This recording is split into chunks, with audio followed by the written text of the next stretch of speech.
All right, guys, welcome back to another episode of The American Entrepreneur, where we interview entrepreneurs all over the world, but as long as they do business in the United States, we want to hear their story. Maybe they have something to share with you that you guys can take in your journey so you can become successful and you can have the confidence and faith in yourself to become an entrepreneur.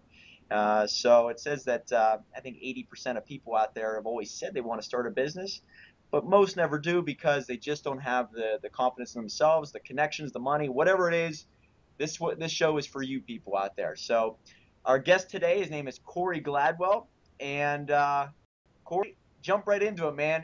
You're an entrepreneur. I want to hear your story. Who are you? What do you do? What got you into it? And take it from here, man. Yeah, well, thanks for having me on, man. I really appreciate it. Yeah, my name is Corey Gladwell, and I'm a best-selling author and an entrepreneur and a coach. And so I always kind of wanted to be an entrepreneur. You know, when I was a kid, I sold my toys to my friends and and you know, do whatever I could. When people were doing lemonade stands, I had like a little espresso machine, and I would like make a little coffee for the neighbors and stuff. And from landscaping when I was a kid to doing construction. I mean, anything I could help, you know, start a business, I did. The day of real estate, I've had a real estate company for 12 years, so that's been one of my main things. Throughout the last 12 years, though, I've owned nightclubs, restaurants, clothing lines, done consulting for, Facebook ad agencies, helped schools launch their own projects.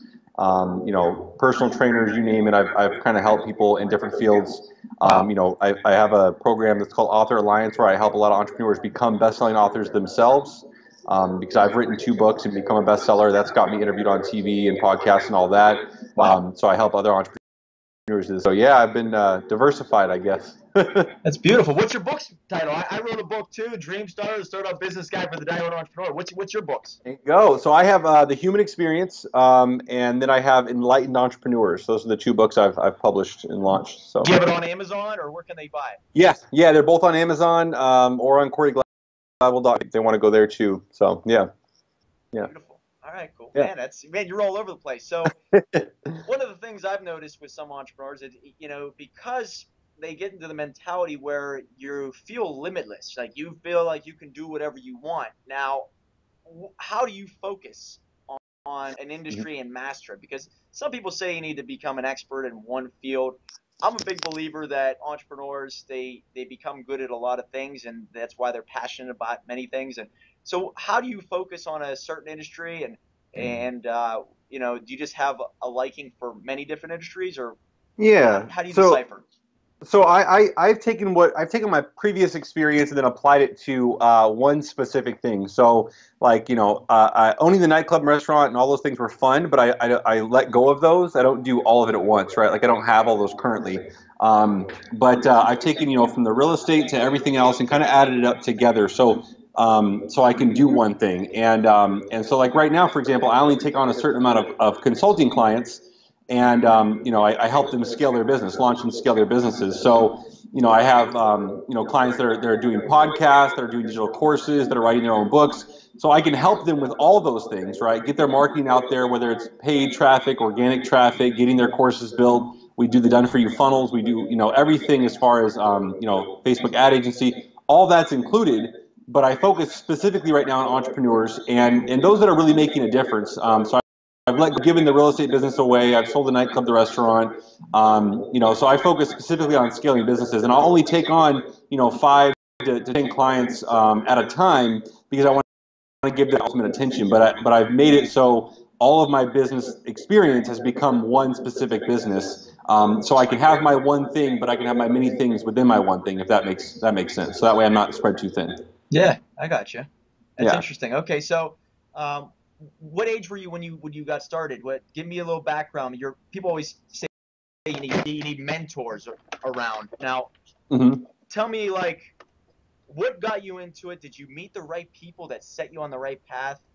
Tell me a little bit about that. So I wish I had. That's someone asked me that question the other day, and I always said the one thing I wish I would have had when I was younger was a mentor. I didn't have any mentors until this year, actually. Wow. Everything I did, I grew up on Section 8 welfare as a kid. My parents were very poor, yeah, and so we had nothing growing up, and And I just had an inclination for business. Because we had no money and things were hard, and there was a lot of trying times through that, and you're surrounded by a lot of negativity because of that. I always looked at like making money through business as a way out of that. So, before I was 18, I started anything I could, sold anything I could, did anything I could to try to build business. Legally, when I was 18, I got into real estate. I knew different family friends that were in real estate, different people, so that kind of helped me get into real estate. As far as the other businesses I've owned, I really knew no one. I just reached out to different people, found investors, found people to connect with, connected anyone I met, friends or family, or anyone I previously worked with, past clients, and just kind of pulled it all together to make it happen. And then this year is when I first got introduced to masterminds and these kind of groups out there where I could find people that were a year or 5 or 10 or 20 years ahead of me, and I could have them kind of give me the hints on how to put things together, how to focus, what to focus on, what's the next step, and really help me do all that. So Masterminds. I've heard a few of the people I've spoke to about this. Now, where can people find this group? What's the website? Because this seems like it's quite helpful. So, how, yeah. Absolutely. So, if anyone ever wants to contacting me, you can go to CoreyGladwell.com and contact me that way. But as far as like finding a specific mastermind, they're not publicly open, right? There's not like a specific website where you go to apply for a real mastermind, right? Because usually most masterminds are select private groups that you have to be kind of nominated for, and usually the people get nominated by them working with that person before. So like. If someone works with me in a certain sense, and then they seem like they have a positive attitude, they're really go-getter, they're really a good person, really trying to work hard, they'll get nominated to join a specific mastermind. But there's masterminds in every niche, in every industry, in every type of group, whether it's real estate or personal training or just entrepreneurship or books or whatever. There's always masterminds in everything. But yeah, if someone ever wants to email me or message me or anything like that, I can always point them in because it might not be a mastermind I'm a part of. I might not be in that mastermind, but I know of a lot of masterminds that may fit them specifically for their niche that could really help them grow. So now you said you're in many different industries. Now, if somebody was out there looking to start a business, and maybe this is something that takes a lot more in depth, but what is your first step when you talk to somebody? What do you usually say to them? Do you talk about your passions, or do you say, here, I would focus on this type of business because there's high demand for it? What is your, first step into meeting with somebody looking to get into entrepreneurship? What would you say to them? So the first thing I would say is I would find out what they're interested in, like what actually gets them excited, and something that they would be willing to work for free for 5 years, right? While they're Yeah. bartending or bar backing or working at the restaurant or whatever it is they have to do to make money to pay bills. If they'll work on it for 5 years for free and work a side job at the same time, then that's really what they want to do. Then they love that enough to put the work in. Because yeah, I've owned nightclubs and restaurants and all that stuff, but I filed bankruptcy. I went broke. I was nearly homeless. I was $328,000 in debt. I had no car, no money. I lost everything, in the middle At of my what 20s. age? At what age was that? 20 at 25, And how old are you now? 30. That was 5 years ago. Amazing. Yeah, Amazing. and so you're gonna not that necessarily everyone's gonna face that, right? Not necessarily everyone has to file bankruptcy or be 300 grand in debt or lose their car and go that far down. But you're gonna face a lot of challenges. You're gonna face a lot of roadblocks. You're gonna face a lot of things that are gonna feel like failure in the moment. But if you really love it and you're really passionate about it and you're willing to work for 5 years for free, then you'll get up and try again. And that's the only thing that has gotten me where I am with all my businesses and making all the money and having all the success mentally, emotionally, spiritually, financially, is actually the resolve that I have is continuing to try. Every time I get mad and frustrated and things don't work out, like feel those feelings. But if you really love what you're doing, you'll get up and keep going. And so I think that's the first thing. The second thing I would say to anyone who wants to start a business is find a way to do it online. Find a way to get online For because sure.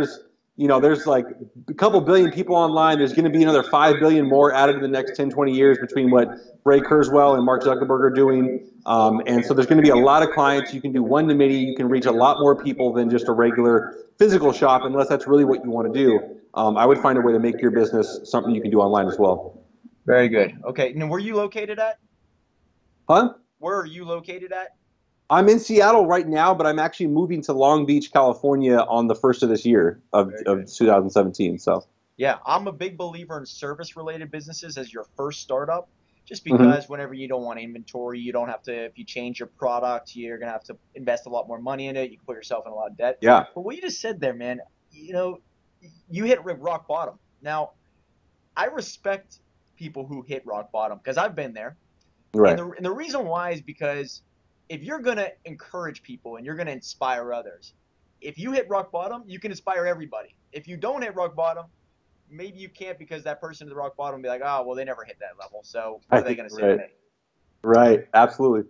So do you feel it as it's a like a badge of honor? Like you went through the toughest times, not only because you love what you do and because it's your passion and it's your drive, but is it because of I proved myself I can get out of the darkest times? Yeah, I think it is. I mean, I don't like to brag on it because I don't want to necessarily encourage it for everyone, right? Because I think if you can do it without having to hit rock bottom, then like more power to you, right? But I do consider the resolve that I have to continue trying a huge part of my characteristics and my integrity and my personality. So, and I don't think I would have had that necessarily had I not gone through the amount of struggles I had, 5 years ago, and even through these last 5 years, working my way through this industry and getting online and digital marketing and coaching and authors and consulting and all these things that you kind of have to learn these pieces of this puzzle and face all those triumphs and failures and obstacles and keep going. I don't think I would have had that had I not gone through what I went through. So I do consider the resolve a big part of it. If you can have resolve without having to go through rock bottom, then more power to you. Then you can conquer the world. You know what I mean? So Beautiful.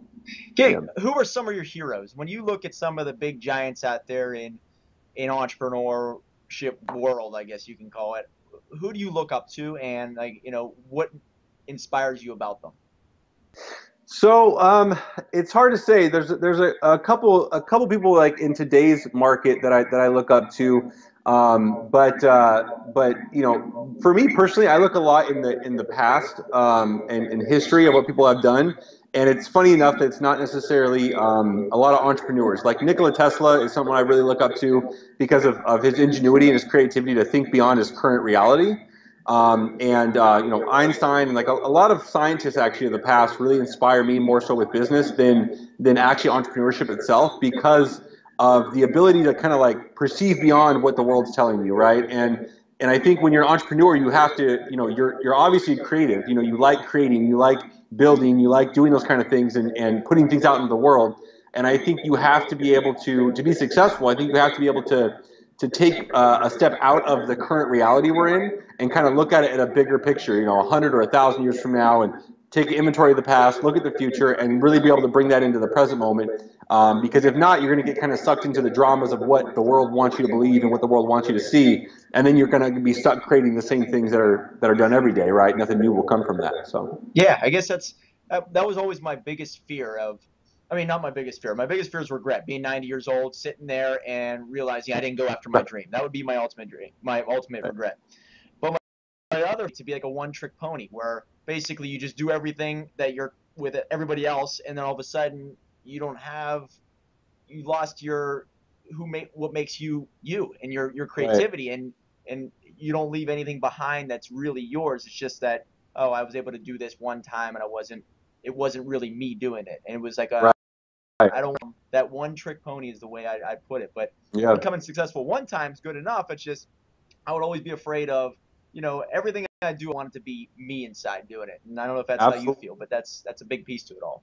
Yeah, no, 100%. Like authenticity is my like number one driver. You know what I mean? Like people that are authentic, me being, myself being authentic and just being my real self. And what I've found is that like that's huge for me in legacy, like you're talking about, like looking back on my life. And I think also just in how I interact with people because I think that's the only way to really find your tribe and find your people and connect with the right crowd and people that are going to want to not only buy or follow you, but also buy from and follow as well because when you're authentic you're gonna for one like find those good people, they're gonna connect with you on a real level, and then for two you're gonna discuss certain certain people. They're going to just be grossed out by you. But that's good. That's good because that's a damn good thing. That's a damn yeah, good thing. because then you're like, that's not my people. They're not part of my tribe, and I can love them from a distance. I can wish them the best, but now I know that's not someone that I need to appeal to, and then it draws me closer to who is my fan base, who is my tribe, my friends or whatever. I can find them easier and easier as I know who I'm not part of, and their contrast shows that better, you know. Yeah, it's you knowing your audience. Like I always talk about, there's 7 things that I've learned as an entrepreneur. Like when you build a business, 7 things you should focus on. One of which is knowing your customer, and you raising your flag. Like, this is who I am.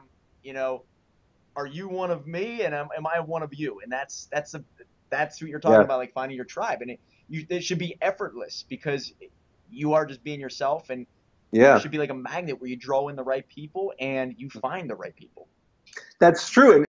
And entrepreneur, you're absolutely right. And like a lot of entrepreneurs, what happens is that, you know, first you get into entrepreneurship, I think first because of making money, right? It's like, I just want to make money in this business, right? But the longer you're an entrepreneur, the more you realize it's about significance, and it's about leaving a legacy, and it's about feeling like empowered and important and being something more. And I think when you do that, you know, so you go from in the beginning trying to make money, you want to sell to everyone, and so you try to appeal to everyone, which you appeal to no one, and then no one wants to buy your stuff. I've done it. Yeah, I know. yeah, I have too. It's like, everyone can buy this. This is for everyone. It's like, no, it's not going to work, because then everyone's like, oh, that's not for me, because you're not talking to them. But then when you narrow down, like you attract the right people, but then they love what you do and they pay you well, and they want to hire you for more things because they connect with you on a level. And that's really what we want, is that connection. And we'll pay for that. We'll work hard for that if we have that right connection that can actually get results, you know? Yeah, it makes sense. If you think about, I mean, that's branding basically, where, Yeah. you know, Yeah. you look at the Apple, look at the people who buy from them, buy Apple. It's basically, you know, I see myself as this company. Like my vision is in line with that company. Or you look at some of the other companies. Like I had a guest on talking about Richard Branson, Virgin Mobile. Like, you know, because of Richard Branson's mentality of always smiling and living a positive life, and people say, you know what, I think like him, so I'm going to buy his products. And that's 100% true. Like, I fly Virgin everywhere I go because of Richard Branson. I've read, swear to God, like I've read his books, many put out there. I love what he does. I love that he's kind of like we talked about at the very beginning, right? Where like you want to do everything, right? But everyone tells you not to. But you focus and get really good at one thing, and then you can own airlines and own Galactic, Virgin Galactic, and you can own, Virgin Mobile, and you can do all this stuff. But he got really good at the one thing, and he faced a lot of rejection as a youth too. Dyslexic. And he was dyslexic. Yeah, and a ton of stuff, and so like he got people saying no to him, and but yeah, so because of that, like I fly Virgin because I'm like, I relate to this guy and all his brand and what he does at this company, and I will pay for him, whether it's first class or coach or whatever. I'll pay that extra money to be a part of that company because I love the vision of where they're going. So it's beautiful. Yeah. I know that there's a lot of people out there that are my heroes, and Richard Branson's always been one of them. So yeah, I read his books too, and everything he's been through, and I try to emulate my heroes. I'm sure a lot of people do, and it's just it's pretty incredible, his story. Give me some websites, books, Instagram handle, anything you want to share with our audience. Just get it out there, because you obviously have a lot of value and something to share with our audience. So please share it all with us, man. For sure. Thanks, man. I appreciate that. So the number one thing that I'm doing right now, I do all the consulting and everything and help everyone out. But the number one way that I think everyone kind of needs an entrepreneur. You have a book. I have a book. And I'm helping UFC fighters. I'm helping big time internet marketers, helping a lot of people write their own books right now to get that credibility and authority. So the number one thing that I'm running, especially right now during the holidays and everything, and even the first of the year I'll be running, is authoralliance.co. They can go there. There's a video. There's a free training about how to do it. How to write and publish a book in 60 days. And launch to the bestseller list, and then they can always join my course if they want. I have it very affordable just because I want to make everyone a best-selling author, so it's not a huge ticket price. And then they can also go to CoreyGladwell.com if they just want to contact me and ask further questions about consulting or just anything that I do for internet marketers or the digital business. So great, man. Yeah, it's Instagram. Are you on any social media that you really push? Yeah, I'm on Instagram at Gladwell1 is my Instagram, and then my Facebook is Corey Gladwell page at Corey Gladwell page on there, and so they can find me on Facebook and Instagram, and then I'm on YouTube as well. I don't do a ton. I help a lot of clients with it, but I haven't updated a lot of my YouTube recently. But I'll be adding some more videos. The 2017 I'll be doing a ton of new videos as well on there, so they can always check that out. It's beautiful, man. I'm gonna check out your book.